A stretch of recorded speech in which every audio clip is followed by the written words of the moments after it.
give you guys some of the mistakes I've made on over 30 international trips in the last 17 years, hunting all around the world from Africa to Asia. I'm going to talk about specifically talking about Africa, but you can apply these to different hunts all around the world, from New Zealand to Turkey to Azerbaijan to Pakistan, all over the world. I'm going to give you guys some of the mistakes I've made on these hunts, primarily focused on when you guys are planning that Africa trip. So on my list here, mistake number one is packing too much. Guys, in Africa, laundry is done, every day or every other day. And I didn't really get this dialed in until probably like my second, third trip, probably more like our third trip in.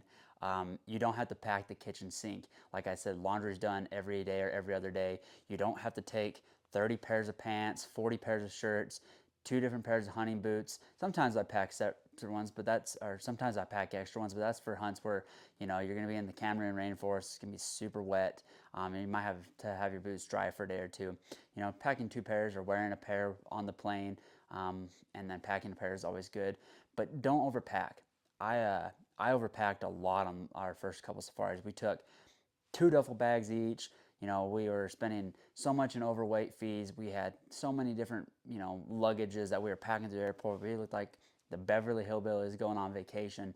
And a lot of people do. You see a lot of the first-time safari goers taking 30 different suitcases, not knowing what to wear. I've narrowed it down to where if I wasn't taking any camera gear or anything else, because I take camera gear with me, but if I was just taking clothing, I could just literally take the gun case and my carry-on and be ready to rock and roll, because I would wear my hunting boots, whether it's my gym greens or my palladium hunting boots that I wear.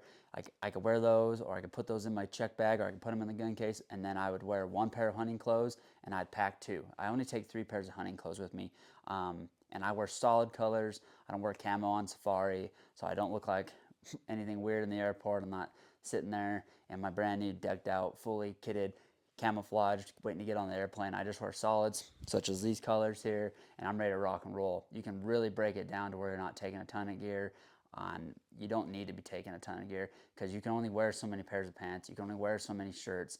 You don't need the latest and greatest 40 pairs of pants to moisture wicking, heat sensitive, or cold temperature gear. You just need the basic necessities of life when you're going on a safari. Different safaris require different stuff. Some safaris you can just get away with short pants. Some safaris you might want to take a pair of long pants, you might need a jacket, but you just don't need to take everything you own for hunting on a safari. And that's the big mistake that I always made, was packing everything, taking all sorts of gadgets and gizmos that I didn't need, wasn't going to use.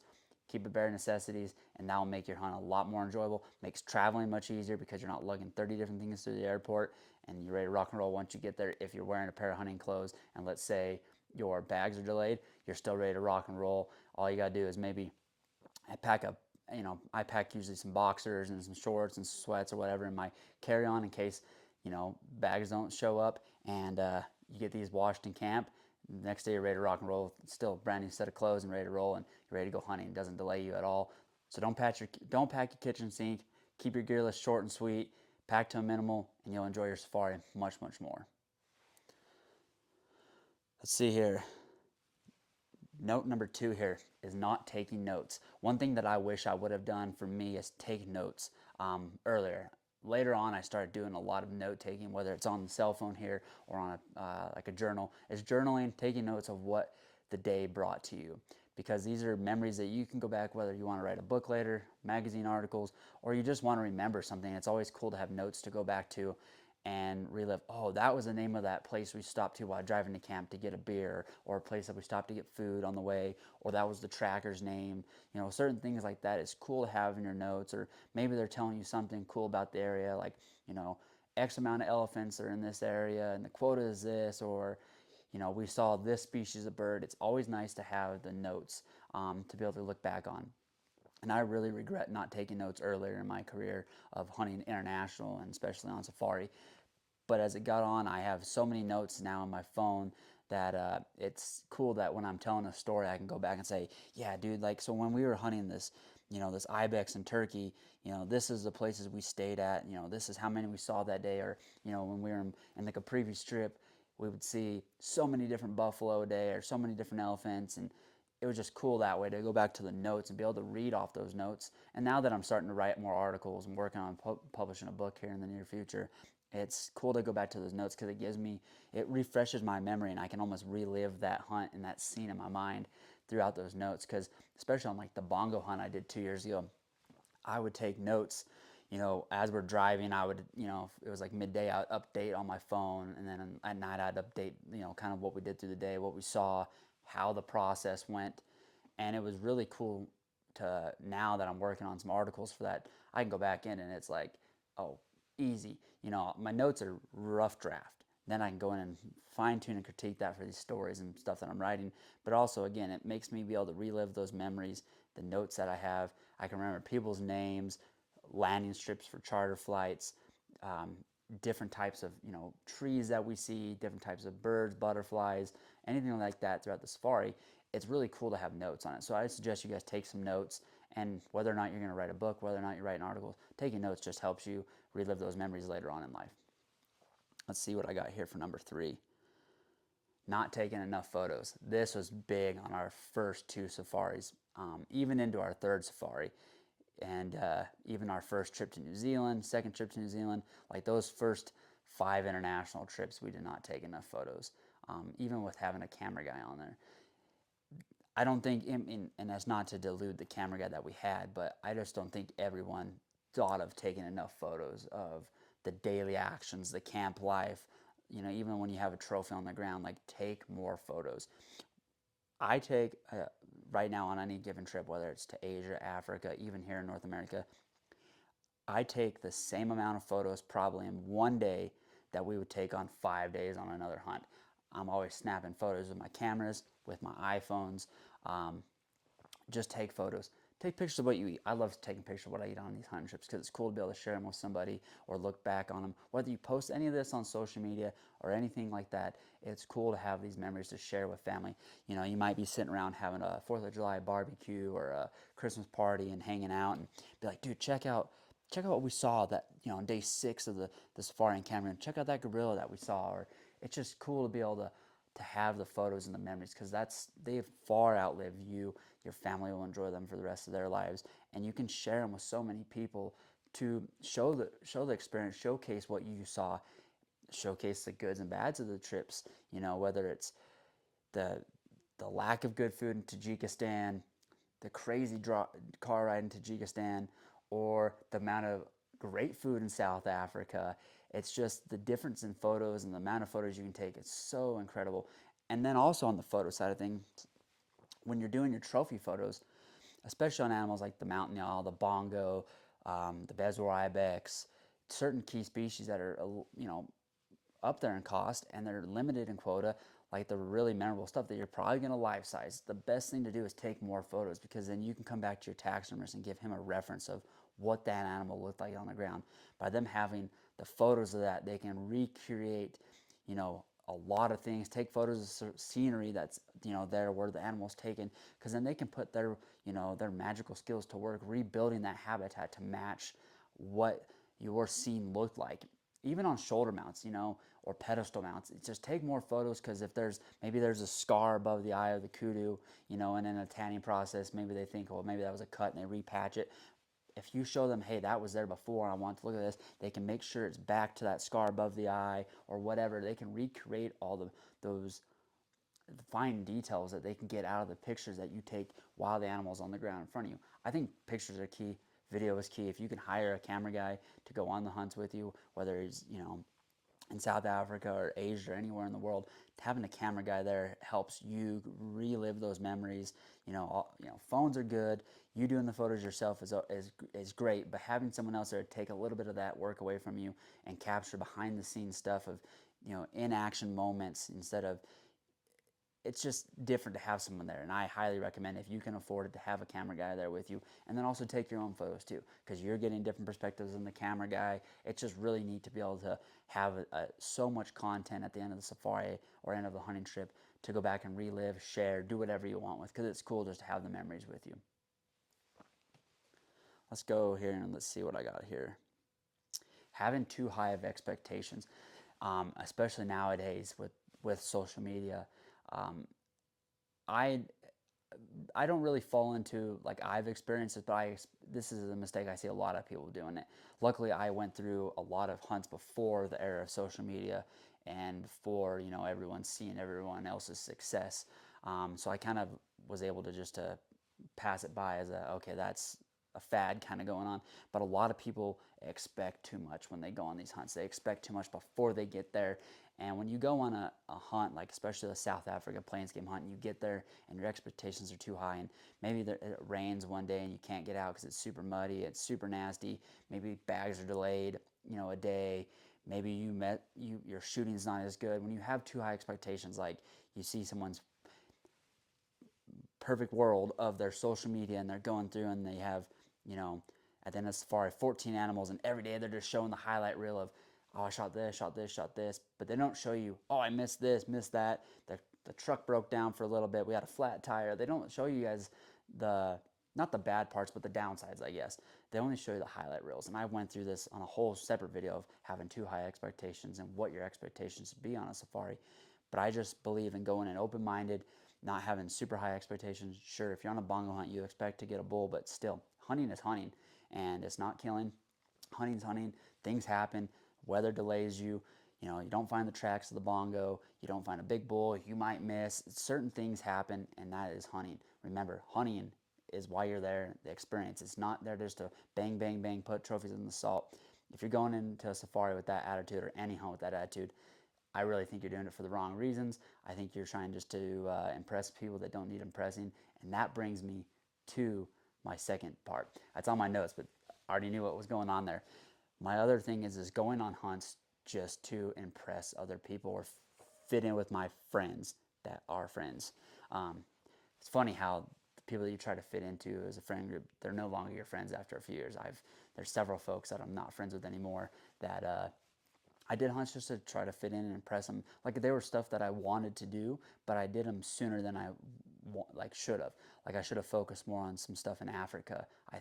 I believe I set myself back by not focusing more on Africa and doing maybe more mule deer hunts and elk hunts just to fit in with the crowd, because I love Africa. Now, if you love mule deer hunting, maybe you don't need to go do that Dall sheep hunt just to fit in with the crowd. Maybe you don't need to go do a New Zealand red stag hunt to fit in with the crowd. If you don't, if you preference mule deer hunting over that stuff, because New Zealand's going to be around. I'm pretty sure Dall sheep hunting is going to be around. But if you're booking, going on guided deer hunts, the prices are just getting really expensive. Same with sheep, but still, it's like, put your preferences ahead of everyone else's. For me, I love Africa. I should have put a lot more preference on Africa hunting early on instead of trying to fit in with the crowd and impress people that aren't really my friends and that really don't make a shit in my life. And so, don't do things to impress people. Do the things that you want to do, and do the hunts that you want to do because you want to do them and not because someone else wants to do them. All right, let's get another one here. Cutting trips too short. This is the big one. I know time is money, and the lack of time is what people have. But especially like when you're going on hunts. Like, I went on one in 2021 on a bow hunting trip, and I was like, oh, I can only make these 5 days work. When in reality, I could have made a few extra days work. What's another 4 days? 2 days of hunting and another 2 days of travel. What's another 4 days if you can't make it work? Like, most people, their timing is not as important as they think. Now, Elon Musk, sure, that guy's timing is really important. He doesn't have a lot of it. He's a very busy man. But most people, when you think about it, you have more time than you think that you can go and do these experiences, because your time on Earth and your lifespan is much shorter than you think. Putting things off is not the key to things. Shortening hunting trips because you think you can't go an extra 2 days or 3 days is not the key to things. Taking the time to go and enjoy these experiences, enjoy these trips, enjoy the safari, enjoy the hunt in New Zealand, taking the time to enjoy these is much more valuable than saving 2 extra days to go to work. I promise you.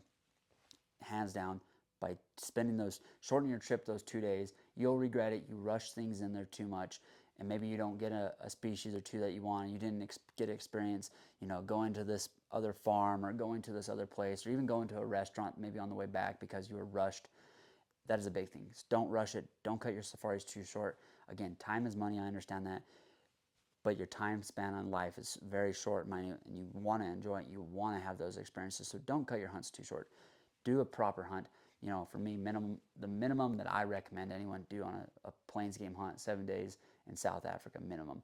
10 days is best, 14 days even better. And when you go do, your hunts for your leopards and all that, 14 days minimum. Even bongo hunting, 14 days minimum. I know at the end of my hunt, I was ready to get out of the forest, and on day 8, after I shot my bongo, I was too. But looking back now, I regret trying to rush and get out of there. There was a lot of things, I was just, I was stressed about the hunt because we weren't having success, because it's a high dollar hunt, and it goes back to expectations. I was expecting too much, and it was kind of ruining the experience side of things. I need to get back and work, different than that. So don't rush through your hunts. Don't cut your shorts. Don't cut your hunts too short. Go enjoy them and take them for every bit that you can, because it's memories that you'll have and it's experiences that you'll have with you, because no one says at the end of their life, no one regrets having more experiences than not having more experiences. So go have fun, enjoy the hunts, and don't cut them too short. Let's see here.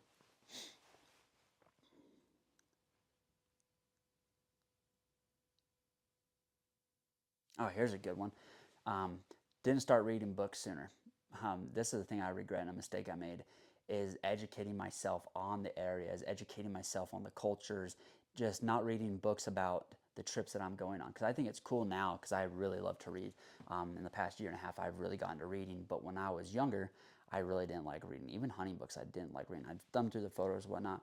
But by reading now and reading magazine articles, you learn a lot prior to going on those trips. So you might know, okay, you might learn something, whether it's judging the trophy size of an animal, judging the age class of an animal. You might learn something from reading a book or an article when you go there. So then you have a little bit more of experience, maybe not hands-on, but you experience and you learn something from reading. A lot of people, like Warren Buffett, look how many books he reads. He spends, I think, 6 hours a day reading, is what he talks about in his documentary that's on Amazon. It's like he reads a lot and he learns a lot from reading. Sure, you learn a lot hands-on, and that's the best way to learn. But you can educate yourself ahead of time by reading books, by reading magazine articles. And it's just fun to read Africa hunting literature. For me, Africana literature is the best. I'm actually waiting on another book to show up right now that has been out of print for the first edition, and it came up on a Facebook hunting book page, and I quickly jumped on it because I'm super excited to get that book. But reading, learning about the hunts that you're going on, and just getting a feel for the experience, because once you're there, it's almost like deja vu, because you read about it and you learn so much. You're like, oh, this is what it's supposed to be like. This is the experience. Instead of just showing up and being like, okay, I'm here. I've learned that once you read and just experience it by the reading and hearing other people's experiences, it's such a great thing to show up on that hunt and just kind of relive. Even like if you read Ernest Hemingway's or Robert Ruark's, you almost feel like you're back in time with them sometimes when you show up to these places that they've been, such as Tanzania or Cameroon. You kind of walk in the footsteps of these legends, and you kind of remember things like, oh, this is what happened for them, and this is what's happening for me. It's cool to be able to have that kind of connection that way, and the only way you get that is by reading books.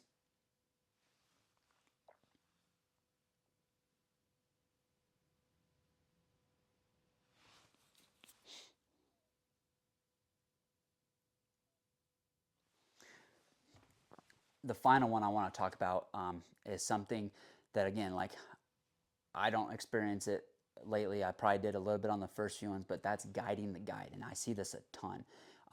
I was a guide here in Wyoming for several years, and I've helped in other states as like a spotter and a packer. But and I experienced clients do this to us, is guiding the guides. Don't go on these hunts, especially when you're going on an Africa safari, an Asia mountain hunt, or a trip to New Zealand. Especially, even if you are a guide, you haven't dealt with the circumstances and the types of hunts that you're going on. It's not like you're guiding lion hunts every day here in the United States and going on a lion hunt in Africa, or you're not tracking elephant, or you're not tracking Cape buffalo. You're dealing with different hunts. Don't go over there and guide the guides. That is their livelihood. They've been doing it for years. Hopefully you went with a reputable outfitter that's done it a long time and skilled in it. But don't guide them.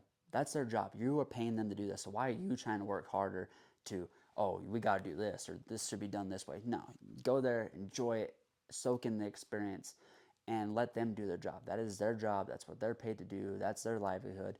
And they've done it far more than any of us, me included. Like that's the point of you going on the hunt with them, is to go experience their culture, the way they hunt things, because the way they hunt things and the way outfitters hunt different things in different countries or even different provinces is totally different. So you can't go on the safari in Limpopo and then go on a safari in the Eastern Cape and say, oh, well, that's not how we did in Limpopo. You need to do it this way. No, everyone does things differently, and everyone has their own little tricks and tactics to make your safari more successful and more enjoyable. So don't guide the guide. Just go over there, keep your mouth shut, enjoy it, go for the ride, learn from them. That's the biggest thing. Learn from them, learn from the trackers, learn from the skinners, from the cooks, from the camp staff. Go learn from them, and this will make sure that you have a more enjoyable and successful safari and less stressful for you. So guys, these are some of the mistakes I've made on over 30 international trips around the world. I hope you guys learned a little bit from them. Hopefully it helps you make sure you don't make those mistakes on upcoming hunts and future safaris and future hunts. And stay tuned for the next video. Again, check out simsafaris.com, free Safari 101 course, free Safari Plan ebook, free Safari Tipping ebook, and much, much more. Thanks again, guys. Hope you enjoyed this one. Share it with a friend. Subscribe. Talk to you soon.